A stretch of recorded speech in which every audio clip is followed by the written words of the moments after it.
You are a divine manifester. Don't believe it? Maybe it's because no one taught you how to operate within the abundance of cosmic electricity. The first step to consider is the three planes of the cube, which are mind, will, and spirit. How do they operate together? The soul, mind, and consciousness are part of one continuum. The soul cannot develop without a mind. The mind cannot develop without consciousness. So what do? Let us take each one of the planes separately and analyze it. The plane of mind, it is the basis for everything, but it has to be moved. So what good is it to hold an idea or a desire in the mind without it going into motion? Everything that exists is a projection of mind. We have inventions that we create to make our tasks of life easier. There's nature, which is a projection of mind. Everything in our houses, in our neighborhood, in our life is a projection of mind. Our mind interprets what is happening from our own definitions. So how are we defining our reality? Are we aware that we have the power to do so? Because we don't have to accept anyone else's definition of what reality should be for us. These components are a part of being a co-creator. Mind responds to its own projections. So what are we allowing to dwell in our mind, and whose projections are they? If we project something that isn't for our greater good, the mind responds to it, and the electrons are going to go into action to make it all happen.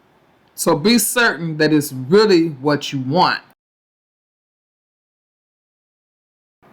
Now, I know that we usually say mind, will, and spirit because it sounds better rolling off the tongue.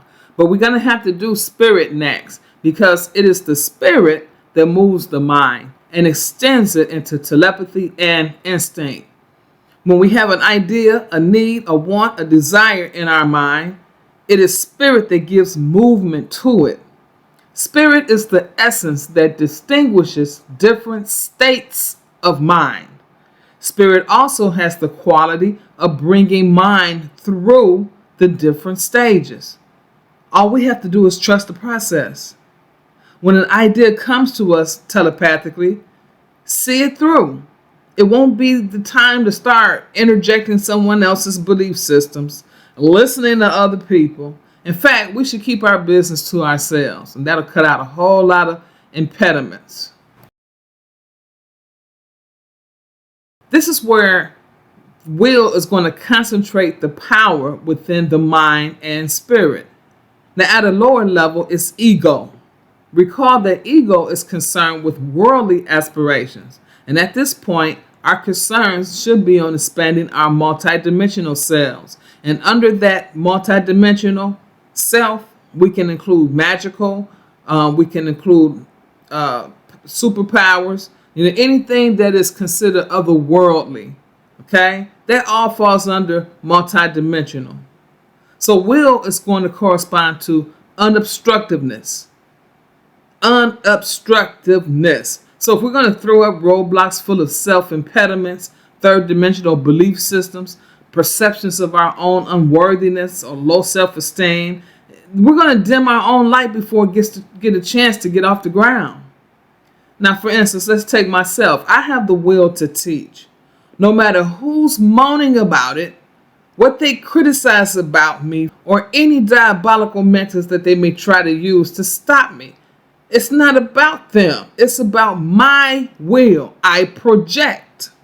My mind responds to that projection. Divine spirit moves me in the way of how they want me to go about the task. Now, the enemy wants me to have obstructions, but I have none. And I don't pick up on anybody else's beliefs. Who gives a damn? I don't. My will concentrates power within my mind and spirit. I am a co-creator, and I operate as such, regardless of what anybody else says, thinks, or does. Check. Mind, will, and spirit are the three inner planes of the cube. To recap, mind must be moved to accomplish anything. It is gravitational. Spirit moves the mind, extending it telepathically and instinctively. This is the biopsychic region of the back of our heads, relating to or involving both psychic and biological phenomena.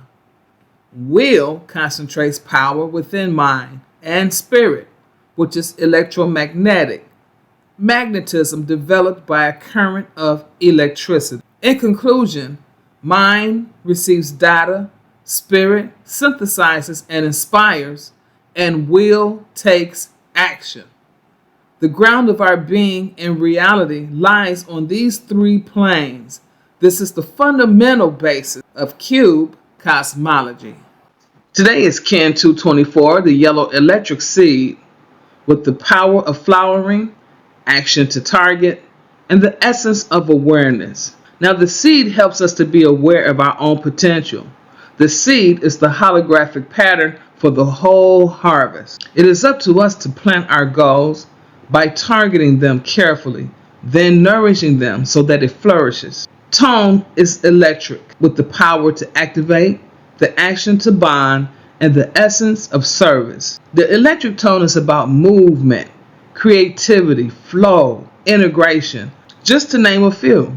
It is the kind of tone that can help catapult us into bonding with our other selves that live on higher levels of existence. This is the perfect opportunity to set our minds on the 6 positive lines of force in cosmic electricity, where we can activate the parts of our brain that's going to serve us in our endeavors. Time, V5H20.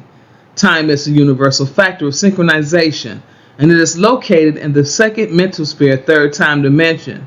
It is on magnitude 10 in the fifth force, superconscious. We are dealing with the alpha beta channel. Now, the superconscious magnitude works best when we activate and transfer signals from our fifth dimensional selves to our radio sense core, which is basically touch, taste, smell, sound, and vision. Now, in this instance, we look at magnitude 10, which is activation, meaning that we're going to do something. And the tone that correlates with the magnitude is the planetary tone.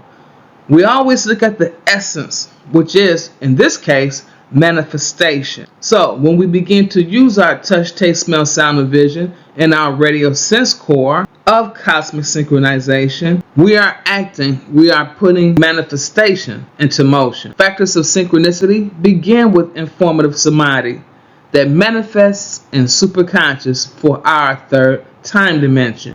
Space, V13H19. Now, space is an infinitely locatable point, and it is here in the 8th time dimension, 7th mental sphere, on the 4th magnitude of beta-beta hyperplasma.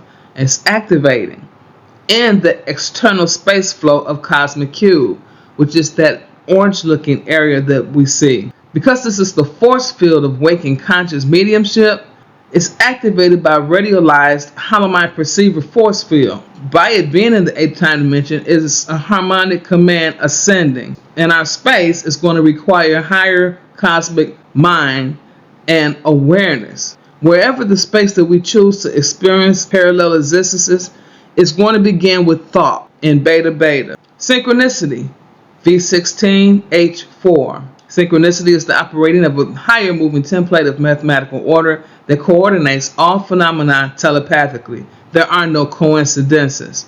Synchronicity is located in the second time dimension, 4th mental sphere, on the first magnitude of fifth force superconscious, beta alpha channel.